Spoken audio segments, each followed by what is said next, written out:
Hi everyone, this is Christina Barr and you're watching Black Tea News.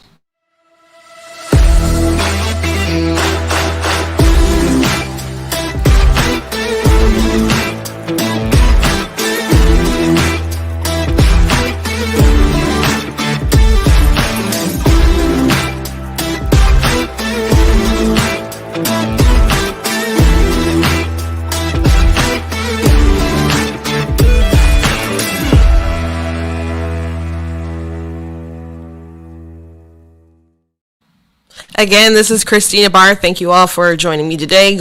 Feel free to share, like, subscribe. Make sure you're getting the notifications on Facebook, on YouTube, where we are streaming live, and so you can stay up to date with when we go live, and also when I post videos on specific subjects, or when I post an article that I write, which you can go to blacktnews.com to check out content that I write. Follow me in all the platforms. I'm not everywhere, literally, but I'm on Facebook, YouTube, Instagram, TikTok, Twitter. All my handles are at Black Tea News, with the exception of Twitter, which is True Black Tea. And today we're going to be talking about a couple things. I'm excited to talk about how I think you should stand for the anthem and respect our national anthem. And obviously there's news recently with the Olympian who turned her back and had a stank face while they're playing the national anthem, and she's saying, "I was set up." The narcissism is insane, but she was saying she was set up. So I wanted to kind of, when the story about like Colin Kaepernick and all the kneeling and stuff happened, because of where I was employed at the time, I couldn't really talk too much about it, not in the way that I really felt like I wanted to. And I've talked about it peppered here and there, but every time I felt like I was going to mention it again, like maybe it was a little like, I don't know, not sort of as relevant, I guess. So now I'm going to just tackle it all. I feel free to do that. So I have, as someone who sings the national anthem at a lot of events, I have strong opinions about it. So, and I will list some of those things today. And so I would also like to talk about an article that the Washington Post put out about why kids, it's okay if they see kinky stuff at pride parades. So that's the world we're living in right now, and I'll get to that and talk a little bit about Bill Cosby as well. But main story, I want to talk about the flag. But before we jump into any of this stuff, I want to encourage you all, again, to go blacktnews.com, check out the content. I do want to thank our sponsors in the studio today, and our sponsor is Brighter Pack, Michigan. Like I keep saying, they do a lot of good work. They're about to do a really good charity for raising some money for some veterans. And there's just a lot of cool people there, and I appreciate being in here. And again, if you don't like what I say and you're triggered, you can't complain to them, get me fired, because that's not how it works. I'm just using the space. God bless them. I do have some really weird, aggressive trolls. I used to have someone on Twitter who would like start a new account, and I would block them, and then they'd start a new account. And then I just started muting them, so they were like slower to catch on to the fact that I couldn't see their stuff. But they'd always start a new account with the same, like, similar profile but same picture, so they knew it was them, so I would know it was them. And someone did on TikTok too, and it's really strange, really strange. I don't block people too often. If you say like something super vulgar or something like that, you're probably going to go. If you say something racist, I'm probably going to maliciously mock you and go from there. If your content is like repetitive and kind of boring, and like on Twitter, I just mute you, I guess, when I'm like done talking to you. But on TikTok, you can't really do that too much, I think, with a person. So if you're to the point where you're just repeating the same kind of like racist kind of jargon and over again, or talking points, and you're not listening, and you're just like clogging up my notifications, I'm probably going to just block you at that point. And but someone has made like 3 other accounts, and it's weird. But so is the life, I guess, of a person online, but I guess particularly a black conservative. Yesterday I had a pretty I don't know, it wasn't productive, I guess, but a civil conversation with someone who did a video to mine. Some of you know I kind of pushed back on Charlie Kirk and Candace Owens a little bit on their Juneteenth criticizing it. I agree with them that the left is using it as a tool to bludgeon people over the head with and to cause racial division and strife. I mean, they called it like the new Independence Day or something like that, act or something like that. So obviously there's an agenda behind it. But my position was, we can't just let them quarantine everything that we love or participate in, because I've been celebrating Juneteenth for a while, so I'm not going to say, okay, it's toxic now, so everyone needs to quarantine. I'm like, no, I'm going to fight here on this battlefield and use it still as a platform to still talk about civil liberties and civil rights of today. There's not an event that I go to that is Juneteenth and they give me an opportunity to speak that I won't talk about abortion, because everyone deserves their rights, and especially the unborn. So that's the new battle, I believe, that needs to be fought and talked about. So I had said something like on TikTok, and so someone replied about that and said, don't I see that Republicans are hypocritical, which she didn't explain hypocritical in his video at all. At least to me, nothing seemed hypocritical, but he said Republicans don't stand for anything that they used to stand for. And he mentioned how Reagan was for not open borders, but pathway to citizenship, and we're not for it now. And we brag about being the party who freed the slaves, but we don't even want to talk about slavery. So to me, those were pretty big allegations. And they were unfounded according to his video, and just unfounded in what I witnessed in my life. So I did a reply video, and I said, I just explained the sort of dynamics about immigration. It's really about what it comes down to. I think a lot of people would be kind of more lenient to it if we had it under control. We just have a broken immigration system right now. And a lot of people don't want people to jump the line. When I think about people who sell their kids to coyotes and do all this kind of stuff to get in, I think about when I was in the Philippines and there was a guy following us with a satellite phone in case we were kidnapped, and they were reporting to our embassy, to make sure that we were safe and sound, and they were working with them in hopes to to try and help smooth the process of them getting over to America. So I think about people like that who want to come over, who are working hard to do so, versus people who jump the line. And so a lot of people of different nationalities, who come from, and immigrate over, who had to take time and have money, have visas and sponsorship, whatever that was prepared to make their way to come here, when they see people just hopping over a fence, or people literally dropping kids off the border wall, that upsets them. So for people to act like it's just a you hate people or thing, that's not very fair. And then the slavery comment didn't make sense either. I'm like, why wouldn't we? I don't know a Republican friend that doesn't like history, that isn't fascinated. Maybe not everyone is an expert on the issue, but everyone that I know is pretty fascinated by it. I'm fascinated by history, Civil War. Actually, I wrote a book that's historical fiction fantasy. So I'm not gonna say it's the most accurate thing in the world, but it's a fantastical, story. So I said, why wouldn't we want to talk about slavery when we're the party who freed the slaves? It's our staples. So why wouldn't we want to talk about those things? But I'm like, if you say that because we don't want critical race theory, I'm like, it's really not a talking point that it's connected to Marxism. It just is. If you look it up and take 5 minutes, you can find that out. And so and I mentioned the 1619 Project. And I said, if our opposition to that is also why you say that we don't want to teach about slavery, that's also silly too, because historians have, debunked that. So I didn't feel his point to where he was coming from. I said, maybe it's just a failure to communicate, and you don't understand maybe our positions. I didn't say that, but I think that's pretty much the sentiment, that you just don't understand where we're coming from. And I thanked him for being civil, and he in return thanked me for being civil. And he said in another video, when he thanked me, he just told people, because they're all surprised because he was civil, and he said, I match energy.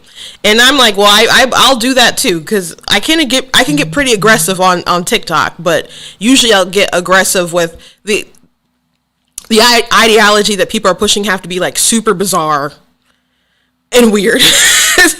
And I'll just go ham on them, I guess. But in my responses to people, like I'll get really into it if someone decides to call me like a racial slur or something like that. Like, and some people, maybe they don't deserve as much of my time, but if I'm like, I'll make a good video anyway, so I'm gonna go ahead and do it. I will tell them off in my special way.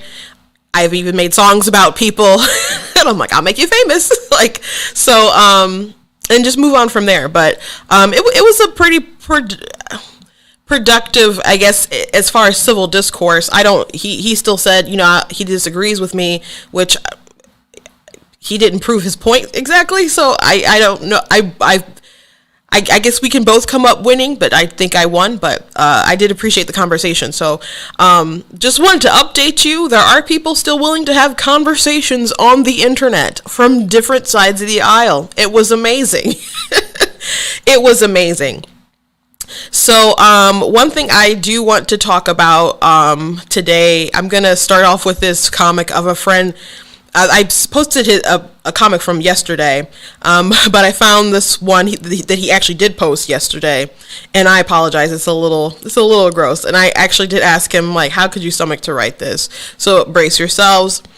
So there's someone, you know, observing these like normal American standards. People talking about, you know, jobs, people talking about, you know, stability, families and stuff. And then there's someone like, oh, look at these normies, and we don't conform. And then there's someone, you know, looking really, really weird and like making out with the dog. And George Alzopoulos is the artist. And I said, dude, how could you stomach to like draw such a thing?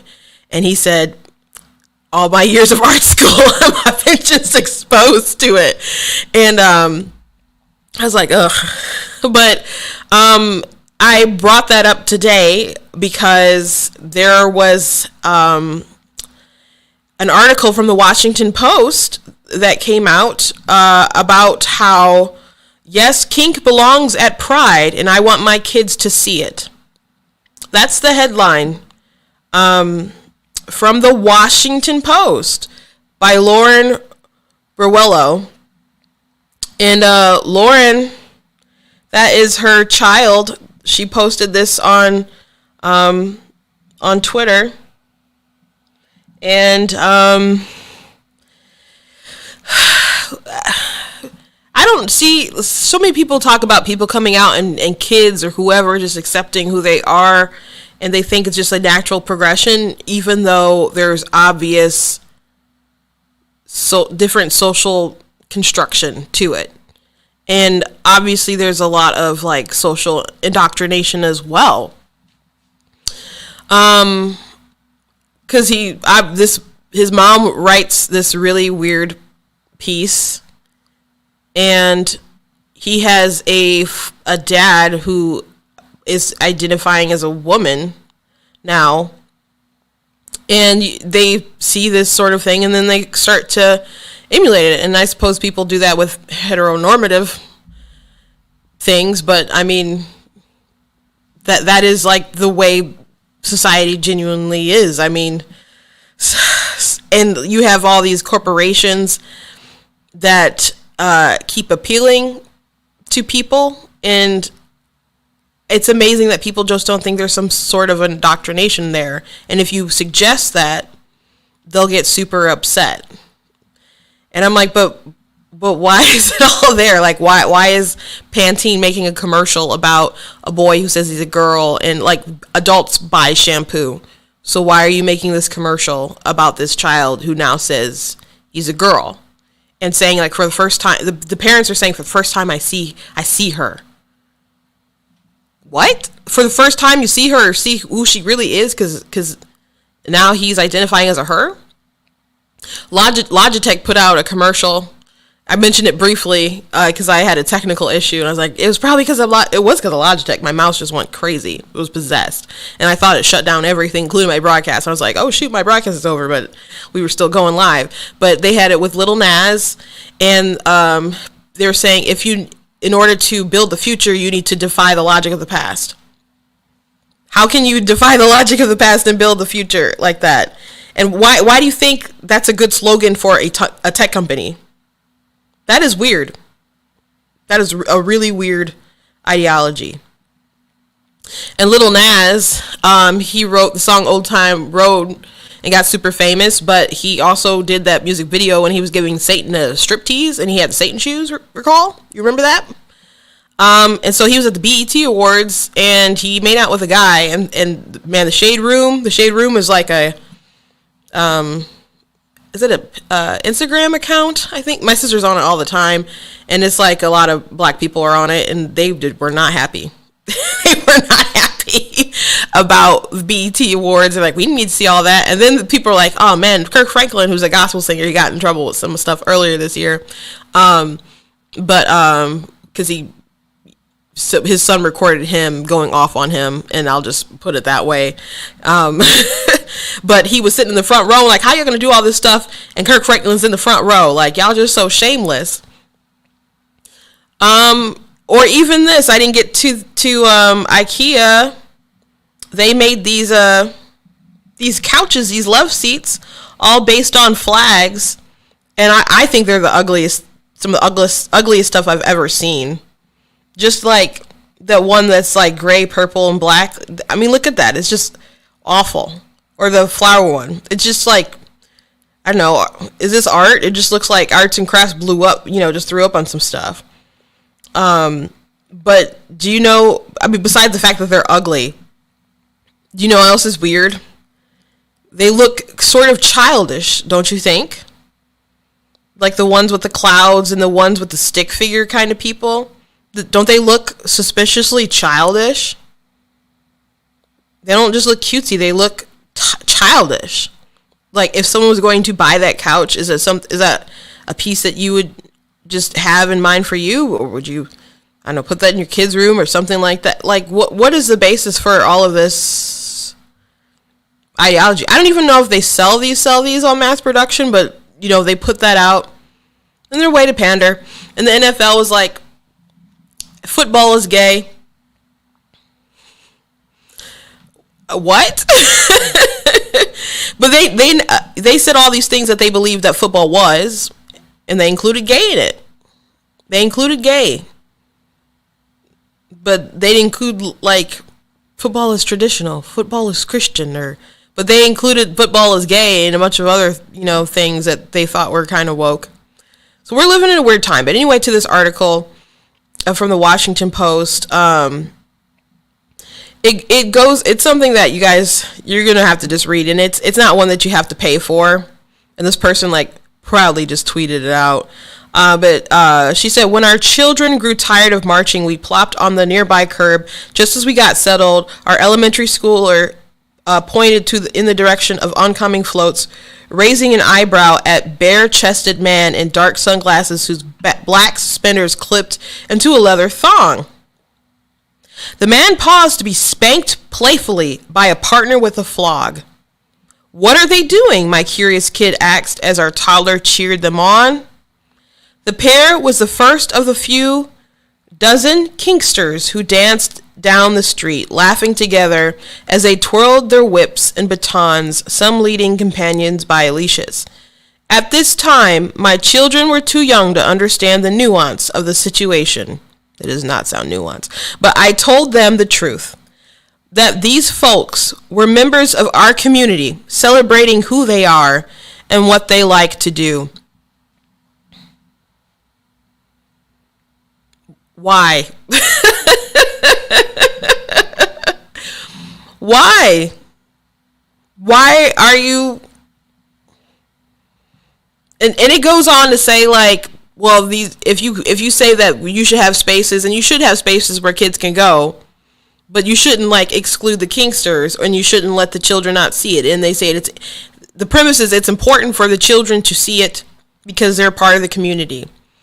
Why do you have to accept every weird thing in the community? Why do we have, like, no shame in our society anymore? Like, just like in a practical sense, like there's some things that you should not do, or there's some things that you should not do in public, or there's some things you should not expose your children to. You cannot just accept everything. It's bizarre. It's weird. It's abusive. It's gross.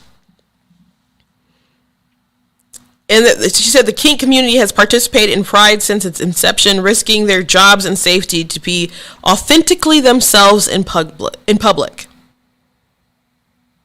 Still, every year as Pride Month approaches, a debate erupts about whether kink belongs at Pride at all. And that's because the people who are debating it thinks that children shouldn't be exposed to that. There's a viral video of a man in full drag saying, no, don't bring your children here. Don't bring your children here. But people are normalizing everybody going to the Pride parades. They're trying to include everyone to go. And Blue's Clues did a Pride parade. Blue's Clues did a Pride parade. Nickelodeon had a drag queen singing a song about show your pride. The military, Matt Walsh, I'm like blending them. Matt Walsh had a friend of theirs who sent them, who was in the military, and he talked about how they made them do a pride march, and they were waving flags, gay pride flags, as they were marching for our military. Like, why? Why aren't you just there to like learn how to fight and blow stuff up, protect, defend? Like, that's what you're supposed to do. Not marching, waving the pride flags. So it's just really bizarre. It's really, really bizarre. And people try to keep, now we're kind of like bridging things.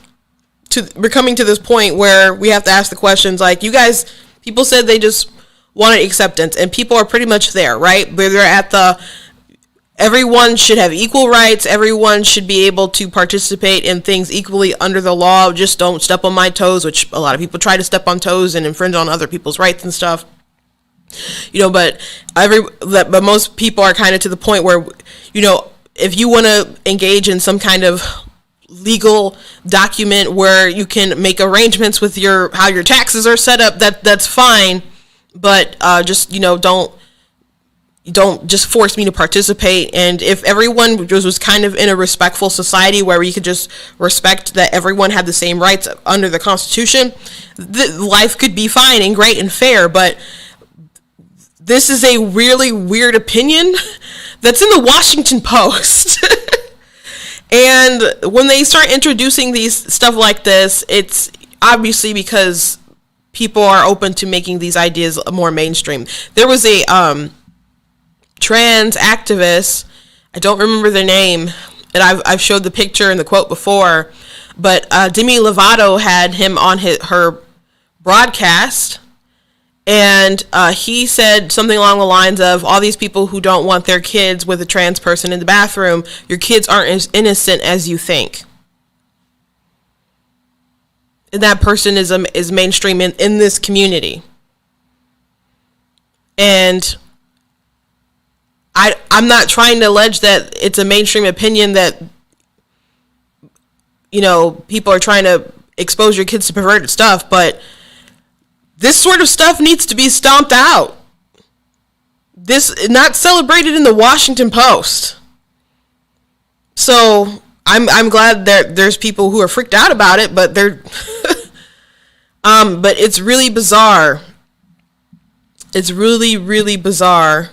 And they need to be careful about where this is going. And I don't want to see an opinion like this get legs. I really, really don't. But Pride was like seriously aggressive this past year, and it was really, really targeted to young people. Not teenagers. Not even middle schoolers, preschoolers. I saw a video on TikTok today, and I wish I had it like prepped for you guys, but it was of a young woman who was with these other group of girls. And she had a bullhorn, and she's like, I'm announcing now I'm a guy. And you just heard like the cheers from all the girls around her. And she said what her new name was. And so she said every day she has to go home and hear her dead name. And I guess she had come out to her mom, but she didn't accept it. So her birth name, the name that her mother, you know, called her while she cradled her to sleep, and all these, like, people have an emotional attachment to names, FYI. I didn't think about it too deeply until I read an article about a woman who her daughter ended up saying she was a man, took hormones. She's like, the voice that I recognized was gone. She sounds like a stranger. She doesn't go by the name that I called her, all these years of her life. People have emotional attachment to names. But she's like, was acting like her mom was oppressive, and all these people are cheering her on, and they're just young women. And I thought about Abigail Schreier, who wrote the book Irreversible Damage, and she said that so many people are coming out because they're self-diagnosing, and they're not going through the process to get to the root of why they feel so displaced and so unhappy and depressed. And she said, but usually, like in the past, you'd have these women feel each other's pain. They're very empathic. They want to feel each other's pain. So she said you'll usually find like a group of women who have all these issues, and maybe in the past they were bulimic or they're cutters and whatnot, but nowadays they get together and they decide that they're trans. And it's a new phenomenon. Girls who have similar root problems, but they're diagnosing them in different ways, acting out in different ways. So it was just like a perfect illustration of what she said. And I know women do that. I mean, she talked to doctors and did all these studies and interviewed families and trans people. But one of my sisters, and I'm sure she probably doesn't mind this because she actually preached about this last Sunday. She did an amazing job, but she talked about how she used to be depressed, and she experimented with cutting a little bit, but she was around people she found like other people to be depressed with. Like, she didn't go find herself a Christian clique that maybe could have brought her out of it or something like that. They find other people to feed off of their pain with. So that, like I said, that video was just so similar to what Abigail Schreier was describing. So there are people who are susceptible to this as a trend. And people get so offended when you call it a trend, but all these companies and stuff are doing it because they think it's a trend. They're socially pressured to participate in the trend. And if people were just coming out more because they are more confident, then you would see a lot of older people doing that. But you're seeing a particular set of age group that are doing it. So anyway, it's an interesting article. Go ahead and read it if you can stomach it, I guess. Really briefly, I want to talk about Bill Cosby because when I was on doing the live yesterday, someone mentioned it in the comments, and I had no idea what they meant when they said Bill Cosby, and I'm like, I but I guess the story it just broke yesterday, and I was prepping for like the subjects that we talked about, so I just was unaware, but until afterwards. But Bill Cosby was released yesterday on a technicality. The judges weren't like, hey, you were innocent the whole time. That's not what happened. But when he was, he was found guilty of, sexually assaulting, drugging women. And when he was in the civil courts, the prosecutor was like, just explain what happened. We're not going to criminally charge you. And he explained and so on. But another prosecutor used that information for the basis of how they went after him. And so he got out on a technicality. Because you still have the right to not self-incriminate. That's a right that you have. So people are like, this isn't justice for their victims. Yes, the justice system messed up. They sure did. The justice system messed up. But legally, and a lot of people are upset, and I understand. Legally, the prosecutors made a boo-boo, and I guess that's pretty much all I have to say about it. It was a technicality. He's not innocent. I mean, he confessed to what he did, and that's what got him. But he did that under the pretenses that would not be used against him in a criminal case. And another prosecutor came and used that in the basis of the lawsuit that eventually got the conviction. And now, since the Pennsylvania Supreme Court has overruled it, there'd have to be like substantial evidence or basically other stuff that would have to come out to try him. So he's free and will probably be free for the foreseeable future. But that's it with that story, basically. So let's get to the heart and soul of what I want to talk about today. But before I jump into that, I do want to say, again, visit blacktnews.com. Check out merchandise that I have there. Like this, I am not the victim you're looking for shirt and other such things. But I guess that's a good one to show based on the topic that we're talking about. You really should stand for the anthem, I believe. And so we have this Olympian who got bronze at the I'm going to have her explain it, and then I'll go off I'll not go off, but I'm not going to go off, Queen. We're just going to talk about it, but here she is. Well, originally we were not even supposed to be on the podium during the singing or the playing of the national anthem. When we were back in the call room, the directions were that we were going to be introduced to the crowd before the anthem was going to be played or after the anthem was going to be played. No one made any mention or any notion that we would be on the podium or had to be on the podium during the singing of the national anthem. I want to make that clear. Those were our directions, either before or after. No other event group that I know of stood on the podium during the playing of the national anthem. However, when we went out to introduce ourselves to the crowd, coincidentally, the national anthem was playing and they asked us to stand on the podium, and then the anthem played. In that moment, I feel like it was a setup because those were not the directions. That was not the intent. The intent was we would be introduced to the crowd either before or after the singing of the national anthem. In which, if we had that option, or if I knew that I was going to be on the podium, I would have chose something else. Now, I just want to ask, what is it about the national anthem or that whole scenario that made you feel so uncomfortable? Why didn't you want to, acknowledge that part? History. If you know your history, you know the full song of the national anthem. The third paragraph speaks to slaves in America, our blood being slain and pilchered all over the floor. It's disrespectful, and it does not speak for Black Americans. It's obvious. There's no question.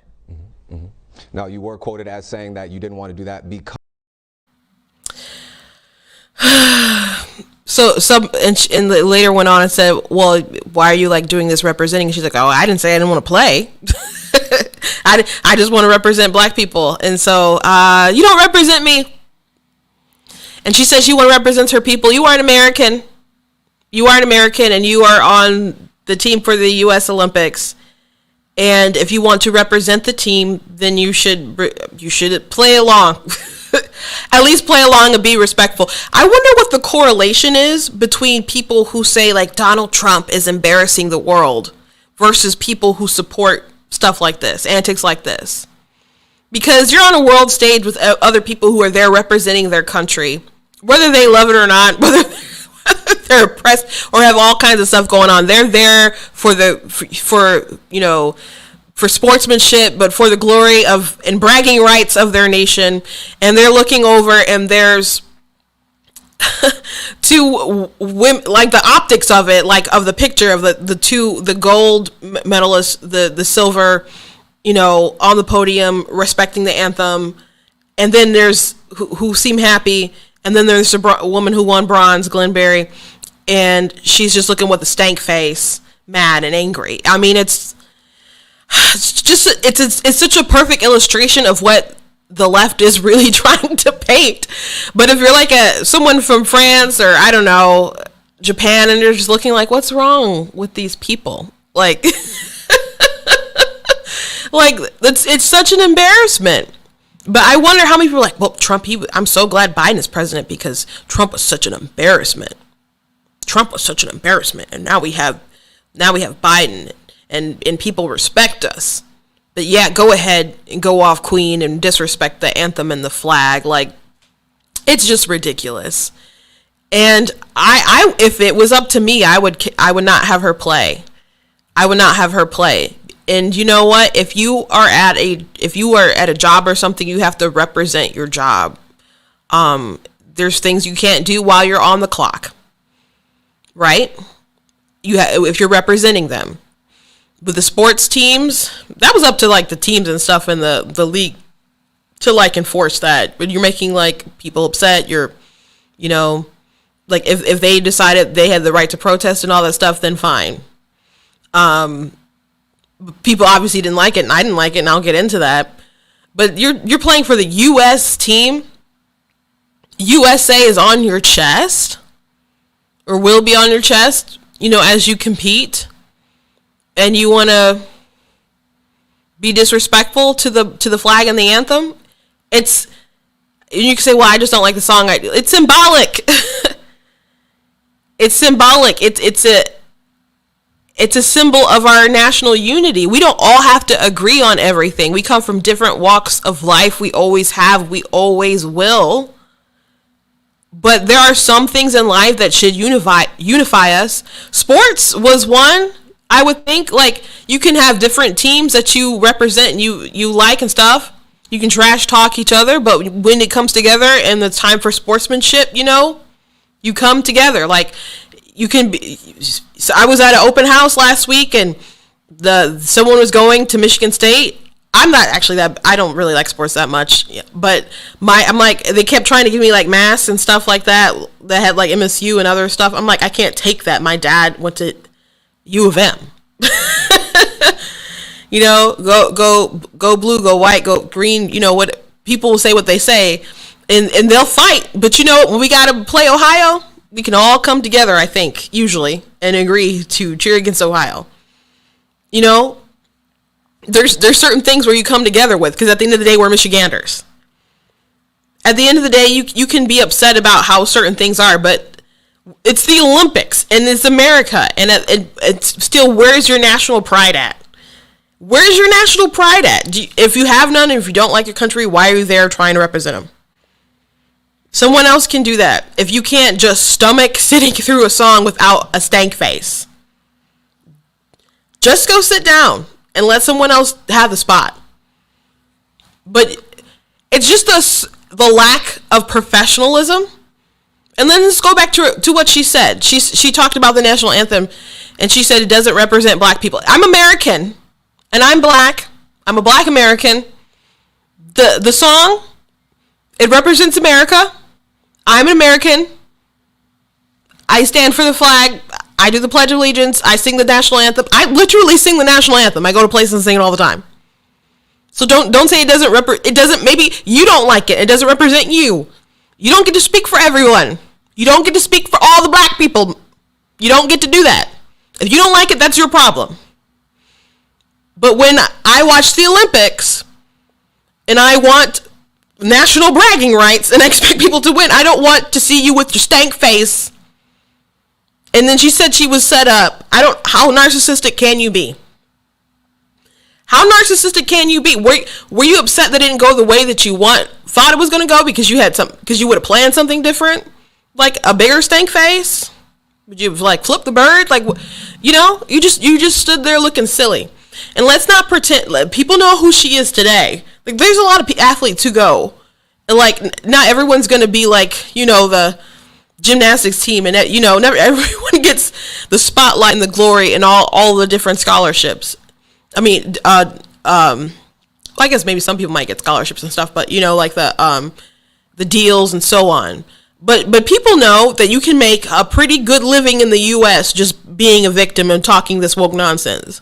Can you do that in other countries? Maybe like other Western countries and stuff. Maybe you can go to Europe and stuff and get away with that stuff. But you can't just go live your life being an extremist activist, complaining about your country all the time, living in your country and just benefiting from fame. You can't just do that everywhere in the world. How you're even privileged to do that. To do that is a privilege. And that you have the freedom of speech to do that. And people are defending her, saying that she has the First Amendment right to do that. She does. She does. But when you are on clock, you need to be professional. You need to be professional. There's this, on TikTok, there's this ad that goes around, and there's a woman singing, like, having colored hair doesn't make you unprofessional, and they're trying to destroy that stigma. Well, if your job has standards and a dress code, and you don't adhere to them, then you are unprofessional. If your job thinks it's okay to have two-tone hair, or if it's, like, kind of gray with, like, you know, gold highlights or something, like, It depends how it's presented, and if your place thinks it's okay to have blue hair and you're working at a law firm, that's a little different. I'm sure like Starbucks probably doesn't care what your hair looks like, but usually if you're depending on how professional the setting is, they want you to dress and look a certain way, and you can make a stink about it, but you need to grow up. You need to grow up. So I got issues here, but with the song itself, the national anthem, which was penned by at the time an amateur poet, who was observing a battle, and wrote a 4-stanza poem. When you look at this, the slaves are mentioned in the 3rd verse. That is true. But it's a battle. We're going to war with the British, and the subject of the song is, we're fighting you. We're going to win. Everyone that you have, we will destroy. We're going to win. Battle rages on. Look at their flag waving. It looks amazing. We're inspired, even as the bombs are bursting and all that other stuff. We're fighting on to victory. And pretty much everyone only knows the first stanza of the song. And we don't really care too much about the other one because we have a different relationship with the British now, right? It's not that hostile like we're at the war.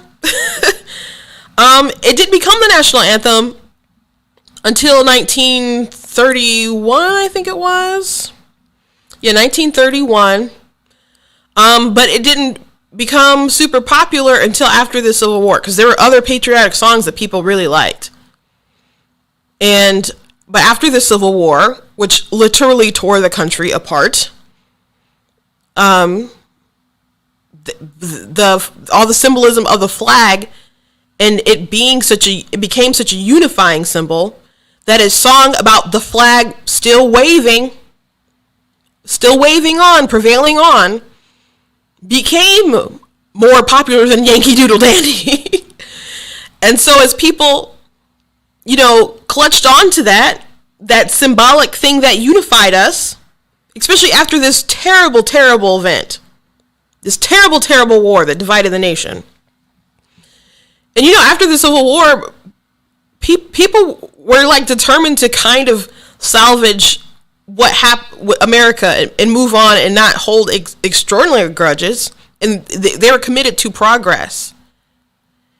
When I think about George Washington Carver, who was born a slave, and the people who had him, they adopted him. He went on to college and stuff and learned stuff and all this about the agriculture. The fact that he just came back to the South and just revitalized their economy and their soil, because it was so ravaged from cotton, and then he produced ways to save it, to save the soil. I mean, that benefits everybody, but particularly that economy down there. To me, that's amazing. But he believed strongly that religion, particularly the love of Jesus Christ, could unite people beyond whatever groups and divisions that we have. A lot of these people of the past are far more optimistic and inspirational than Miss Stankface on the stage. I'm just going to call her Miss Stankface. And I know she's an Olympian, and perhaps I should have more respect for her physical feats and stuff. I said I don't care about sports too much anyway, but she's not professional. If anything, be professional in your task. I'm going to show this comic because I think it's pretty interesting. I used to be a big comic book fan. I am aware of all the things, but I don't really like comic books too much because of just kind of where they went. But just made a point that people are happy that Sam Wilson, who was the Falcon, is now Captain America. But now they want to, be like, I hate the flag, I hate the country, at a time when Sam takes the role. It is kind of funny, ironic. So I want to go back to Colin Kaepernick, who made this popular about kneeling with a flag. Colin Kaepernick, who had a good life, despite the fact that, he was born to a young mother and a father who tapped out, and he was adopted by a family. It seems like a loving family, had a good life, and obviously got to the NFL, was a mediocre quarterback for the 49ers. And he got super famous and all this money because he wasn't standing for the anthem. And I don't know if it was just because he didn't feel like it, but it became a thing. And the thing that he claimed was because of oppression and all this other stuff. And people were like, it's not because he hates the country. He's just doing it because of police brutality and all these other things. But then he would do things like wear socks with pigs on them. Do you remember that? So it kind of seemed like there was a dislike of America there. And then he just kept talking. He kept getting woker and woker and kept trying to play the victim about why they wouldn't allow him on the sports teams and all this other stuff. No one wanted him. And he had like a special tryout where people came to scout for him, and then he like did his own thing. And he obviously doesn't want to play. Not for real. Not people who are like extraordinarily dedicated to the task. And will work themselves and get better. Like, it's a grift. It's a really big grift. And after the 2016 election, Stephen A. Smith like went off on him. I don't know how he feels about him today, but I remember Stephen A. Smith went off because Kaepernick didn't even vote. And whether you vote for Trump or Hillary, that's whatever. But how are you going to? He just kind of went off on your joker. You don't vote. How? I don't want to hear anything from you if you're not getting a vote. But my thing is, how are you going to talk about police brutality and that be the thing that you're championing against, but you don't even do enough to vote for the elected people around you, your local politics? That stuff is local. So many people want to do things on a federal level, which is kind of oppressive. We'd all have a lot more freedoms if the federal government had less power, but too many people want benefits so they can't, I don't know, get off the teat of the government, whether it's actually like financially benefiting or having them enforce rules that they want because they don't like somebody here, so they know that if their guy's in charge, then they'll oppress them. If we could just all have the guts to respect each other and limit the power of the government and try to live our lives, what a nation we'd have. It would be amazing. But if you're not going to vote for the local politics, vote for who's your sheriff, for example, who's on the city council to fund those things, who's your mayor. All those things are important. We get caught up in big federal personalities. But do you know who's running on your kid's school board? Do you know those things? Do you have any inkling about what these people believe? People are paying attention now because the critical race theory is a big topic. But how much are we paying attention to these important matters? So anyway, he didn't participate in that. So a lot of it is obviously surface level theater if you're not going to do the things that really matter. And you can raise money and put it in places here and there, but raising money only goes so far, and people have to actually invest their time and do some work. Now, it necessarily doesn't have to be him, I guess, but on a personal level of where he lives, why wouldn't you vote for local politics? So not being interested in actually voting, that's a big flag. Red flag. Not the U.S. one. But I hated the whole kneeling thing from a lot of different perspectives. And people stand up for him because they say, well, veterans fought and they died for people to have the right to do this. Fair enough, I guess. Freedom of speech and all, preserving freedoms. You have the right to do that. However, it's still not a good thing, in my opinion. My humble opinion. As I said, I get asked to sing the national anthem at different events. To be honest with you, it's not my favorite thing.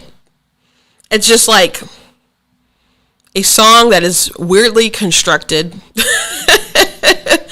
We just know it because it's famous. I like the melodies. It's all over the place. The octaves, the range. It's really strange. Not everyone does a good job. I do a good job, I believe. Obviously that's why I get asked to do it. So inside of me, when people ask, I'm like, can I just sing America Beautiful or something else instead? But I always say yes. It's always an honor to do it. It's just the one song you don't want to mess up. It's just a lot of pressure, I guess. But I always do it when someone asks, usually. And one time I sang at a Republican convention, and there was a lot of people there, and I was actually really nervous to do it because every time I was just psyching myself out, and every time in my head I would sing the lyrics, and I'd be like, oh my gosh, am I saying the right words? And every time I was saying the right words, but I was freaking myself out so much that I'm like, oh my gosh, what happens if I mess this up? And I feel like the people there would have been polite if I messed up, but in their heads, like, we ain't having her back, you know? So I was just really pressured to do a very good job because I didn't know what kind of doors it would open. So right before I got on stage, you know, I'm like paranoid. I'm practicing like nonstop. And part of me wanted to be like, can y'all put the lyrics on the teleprompter? Even though I knew the lyrics, but I'm just like, they're definitely going to be like, we're going to take this back if we do that. They're going to be so weird if I ask that. So anyway, when I was at the backstage kind of prepping myself before I go on and do it, I just kind of have a self-revelation. I'm like, God, you wouldn't have put me in this position to just make a fool of myself. And I'm like, you know what? This moment is for you. This moment is totally for you, God. I thank you for this opportunity that I'm here, and I just want to bless people. Then that became my prayer. It became not about me, and it just became about blessing the people and glorifying God. So I went on stage and I sang the song, and truthfully, everyone was singing along. And I realized even if I forgot a lyric, I could hesitate half a second and they'd tell me the next lyric. So I didn't need them to, but that kind of comforted me. And so I finished singing, and, you know, people cheered, and I got a big hug from people on stage, and I went back out to the crowd because I was a voting delegate, and people just started complimenting me up the wazoo. But what really blessed me were that veterans were coming up to me, some people in their garb or pins or hats and so on, and they were thanking me for singing the song. And they had tears in their eyes, and they're just like, that was the best rendition I've ever heard, and like, just thank you so much for doing that. And I'm in awe. I'm like, you actually fought for the nation. I just got up here and sang a song, but the song meant so much to them. So I do find it from that perspective, just remembering how much it meant to them for me to sing that song and to do justice to that song and perform it well, just how much it meant to them in that moment. And I think about Colin Kaepernick sitting down on that. I don't like it. And there have been other veterans who have stood up for him and said he's allowed to do that. Of course he's allowed to do that. I still don't like it. I still find it disrespectful. Extraordinarily disrespectful. I never liked it.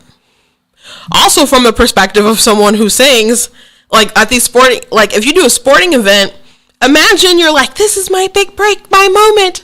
And everyone's looking at the high school kid who's just like sitting down on the bench. So, I mean, there's from that too. There's thinking about it from that perspective too. So I always hated it. And I like Trump calling them, you know, the bad words. No, I didn't like him doing that. I don't like when he swears, or anyone swears really, at all. And him getting involved, the country's so polarized. Everyone pretty much knows, yeah, you should stand and do the anthem and, you know, be respectful when that stuff plays. But when Trump spoke out on it, it immediately became like a 50-50 issue. Because that's just how crazy polarized we are.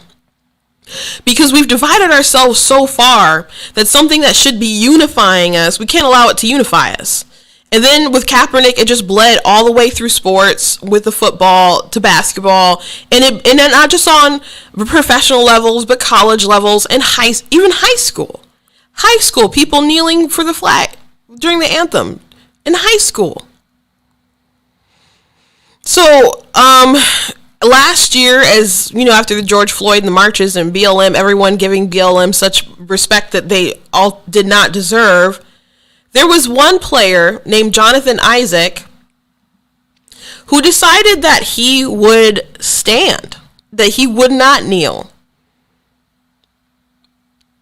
Courageous young man, admirable young man. So he was in an interview, and a reporter asked him, Why didn't you do with the rest of the team? Like, you wouldn't wear the shirts. So why did you do that? And they said they're doing it for Black lives.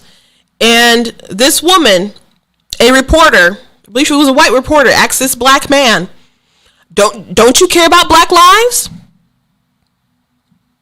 Don't you care about Black lives? That's what she asked him. How rude. Just completely, unbelievably rude to ask someone that. To ask that, what? Because you're either leading or you're assuming something. Or both, I guess. So what does he say? I thought it was, for these issues that people have today, I want to point people toward Jesus. I'm not like the organization, like Black Lives Matter. It's like, I want people to be pointed toward Jesus, not this other stuff. And you know what? And because he did what he did, and he was the standout, he was able to say his message. The way that I think a lot of us can heal is through Christ. That was his message. And you know what? I did a podcast. I have a religious podcast called Project 31, and I talked about him when this story broke. Because there are so many people, Christians, who went along with the Black Lives Matter ideology, and movement, and hashtag, and all that other stuff, when it was absolutely abundantly clear that they were for stuff and promoting stuff that was the antithesis to the Bible, the gospel. And I wrote an article on my website, blacktnews.com, about this particular topic, how Black Lives Matter had duped Christians. So if you still know some sticking up for people, give them that article. My sister had to give someone that article last week. And she was able to mostly bring them around to the point where, I was just like, okay, you don't have to argue anymore, just take the win. But people need to know. But at a time where people were pushing, using the hashtag, supporting them, this young man said, I woke up today and I chose Christ. So he's very admirable. But the whole kneeling for the flag, it became a social pressure.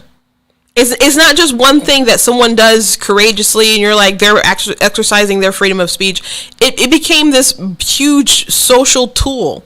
So much so that a man can decide, I'm not going to go along with it, and I'm just going to stand for the national anthem like we would normally do at any other time, since the 30s or 20s, or the national anthem first got played in a World Series. And then it became like a sporting events thing that they did consistently.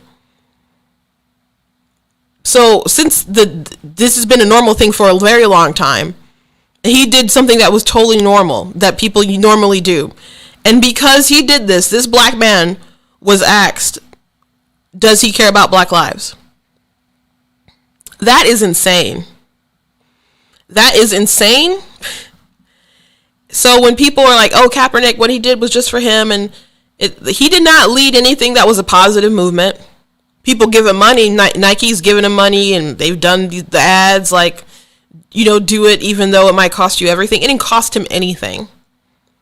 It didn't cost him anything. He got heaps of money.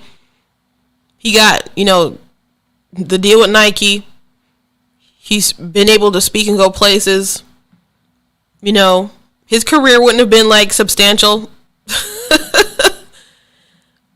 But he did make not his athletic career, but he decided to grift. And perhaps he believes what he believes, but it's a false narrative. It's all, and that's really what kills me though. It's based off of a false narrative. Like when people would say, what happened to George Floyd wouldn't happen to a white person. That's not even true. It's not even true. Because the same thing happened to Tony Tempo. It was worse with him because cops were just like pushing him down and like he's suffocating. Or they were holding him down. I don't want to say pushing, but you're kind of just laughing and stuff, and he's passing out and dying.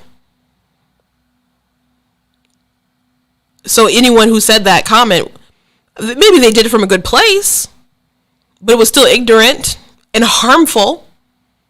Because when I talked about this before on the show, but when you have compassion and it's not armed with facts, it's not armed with logic, it's not armed with data, someone is going to take advantage of you.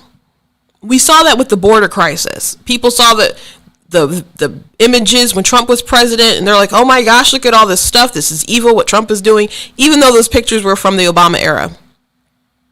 And there were so many people who voted for Biden based on the immigration, the kids in cages, all that stuff. Even though Trump could stand on a stage and say, who built those cages, Joe? And the answer was Joe and Obama. But people ignored facts. They did so much media spin and so on. And now you have a border crisis that is so much worse. That is so bad right now. Where you have coyotes just dropping kids off the top of the wall. So many kids coming unaccompanied. I don't care if Kamala goes to Guatemala and says don't come. No one cares, because your actions matter more than what you say. And then she goes to the border, but she's not at the border. Trump actually went to the border where there's a problem area. It's amazing that they won't even acknowledge it. Just own up and just try to look like you're fixing it. But when you ignore it, that's just so baffling to me. And it's baffling that the media mostly lets her get away with it. But when I noticed that people were unaware of the issue and how extreme it was, when Trump said, a story came out and they said there's still some kids who haven't been reunited. And Trump's like, those people came with coyotes. It's hard to find their parents. And then there are elected officials and big leftists who are going on the internet saying coyotes. Coyotes, those are animals. How can they bring children across the border?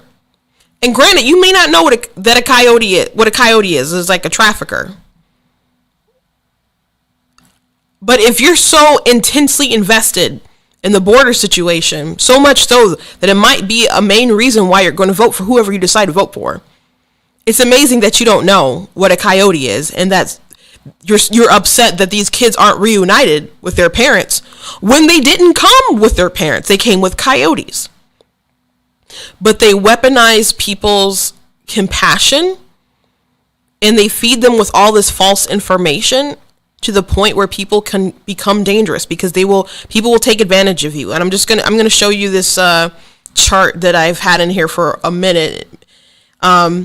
This is from Skeptic Magazine, and it just shows the amount of people, the perception of people of what they think black unarmed people have been shot by police. This is the number of how people perceive it. Some people think that in a year, more than 10,000 black people, or thousands, or hundreds. And if you notice, when you look at this chart, the more liberal you are, the more wrong, or left-wing you are, the more wrong you are with this issue. But even some people on the right don't have the right perception of it. The number was 13.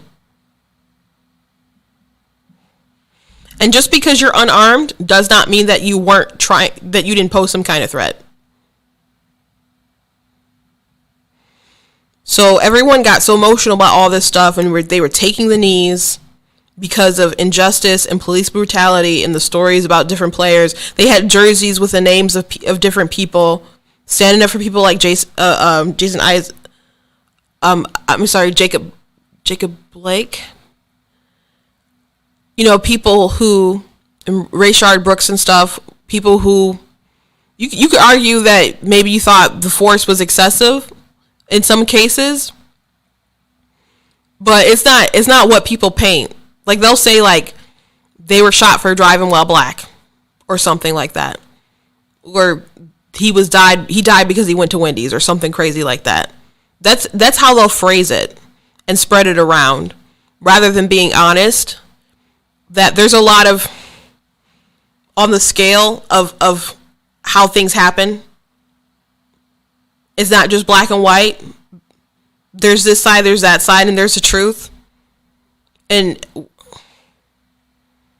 people just want to see it their way to paint their narrative, rather than including any kind of context. And I'm grateful. I was really grateful for this young man, Jonathan Isaac, who decided to just do the normal thing and point people toward Jesus. And it reminds me of George Washington Carver again. He was concerned about his students' education, but he was also concerned about their well-being and their souls and their sense of morality. And he didn't believe, this was someone who was born a slave, he didn't believe in all these different divisions that we have. In the Black National Anthem, there's 2 lines that I really love. It's called Lift Every Voice. I think I just call it Black National Anthem. If you're triggered, that's just what we call it. Not everyone calls it that, because I was talking to This Is Savvy, and she didn't know. She didn't refer to it that way, and she wasn't familiar with the song. So I don't know if it was a regional thing or what, but we had like Black History Month programs growing up in Pontiac, and we'd always sing that song. I've sung that song at events, Republican events. And it's just a nickname. I do not want to start my own Wakanda or something like that just because I said Black National Anthem. It's just what we've called it. And if it triggers you, it triggers you. But it's called Lift Every Voice. And the 2 lines that I love are sing a song full of the faith that the dark past has taught us. Sing a song full of the hope that the present has brought us. And the beautiful things about that is that we've been through something, but it's because we were able to persevere and we got through it, that we've learned things through faith. Our past has taught us faith, whether it's faith in humanity, faith in each other, faith in God. It's a hymn, so I'm assuming faith in God. But it also talks about when you look around at the present, you can have hope for the present and where we're going, because we've been through so much, but we've persevered and we got to where we are. There's progress. Civil rights was about progress, but when you contrast it with something like critical race theory, it criticizes that because it says where civil rights is about looking where we are and moving the ball forward. Critical race theory is about looking at everything, all the institutions that we have now, every system of the past, and seeing that they're all rooted in racism and trying, in the words of Michael Eric Dyson, dismantle them. So just some heavy things to think about, I guess, as we close out our show today. But I'm going to have to get going. But please visit blacktnews.com. Make sure that you're following me on all the social media platforms.